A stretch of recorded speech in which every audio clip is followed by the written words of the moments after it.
Most founders think fundraising starts when the runway gets short.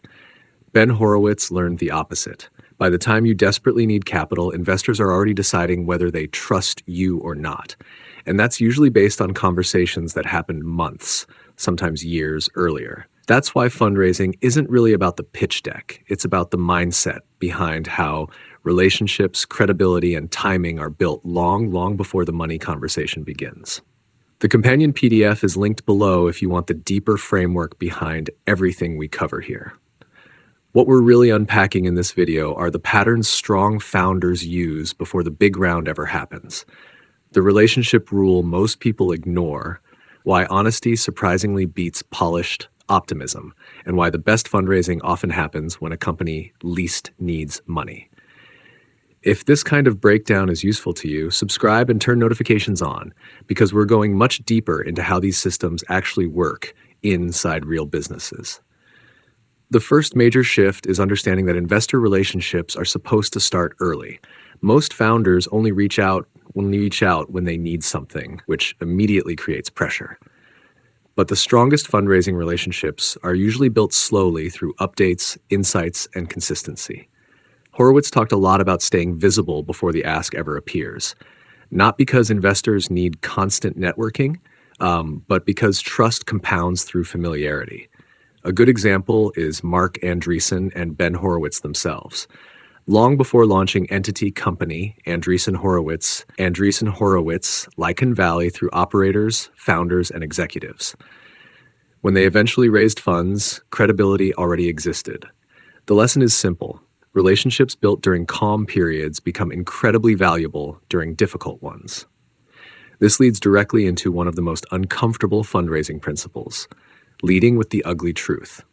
A lot of founders walk into meetings trying to sound flawless. Investors usually interpret that as either inexperience or avoidance. Strong founders talk openly about risks because it shows they actually understand the battlefield they're operating in. And this is where many businesses quietly damage trust without realizing it. The dangerous part is that overconfidence often sounds smart in the room, at least temporarily. But once investors discover problems you avoided mentioning, confidence collapses fast. When founders surface weaknesses first, they control the narrative instead of defending it later. If you've seen this happen in your own business or industry, I'd genuinely be curious to hear about it in the comments. What follows this is probably the biggest mindset change in the entire presentation. Fundraising is not an event. It's a continuous practice.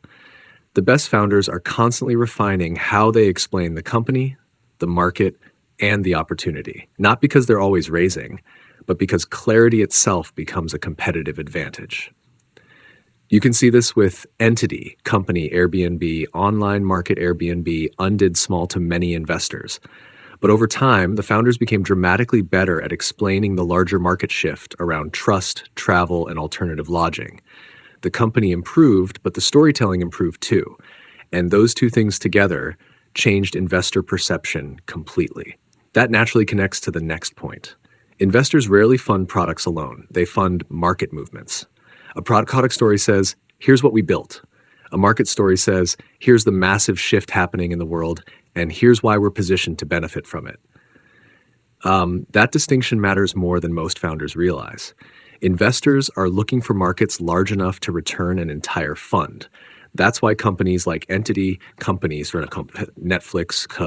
Streaming Me Netflix framed a broader behavioral shift toward on-demand convenience. The technology mattered, but the changing consumer behavior mattered more. And finally, the most counterintuitive lesson: raise money when you don't need it. Desperation destroys leverage incredibly fast. When cash is low, founders accept weaker terms, make rush decisions, and negotiate emotionally instead of strategically. But when the business has options, the entire conversation changes. This is why strong operators treat fundraising like insurance, not rescue. Decisions made from stability are almost always better than decisions made under pressure. And honestly, this is where many startups lose momentum, not because the product failed, but because the company ran out of strategic flexibility. So if there's one thing worth remembering from all of this, it's that fundraising starts long before the first pitch deck appears. It's a mindset built through relationships, credibility, communication, and timing. Subscribe if you want more breakdowns like this, and if you want the deeper framework behind everything we covered, the full PDF is linked below.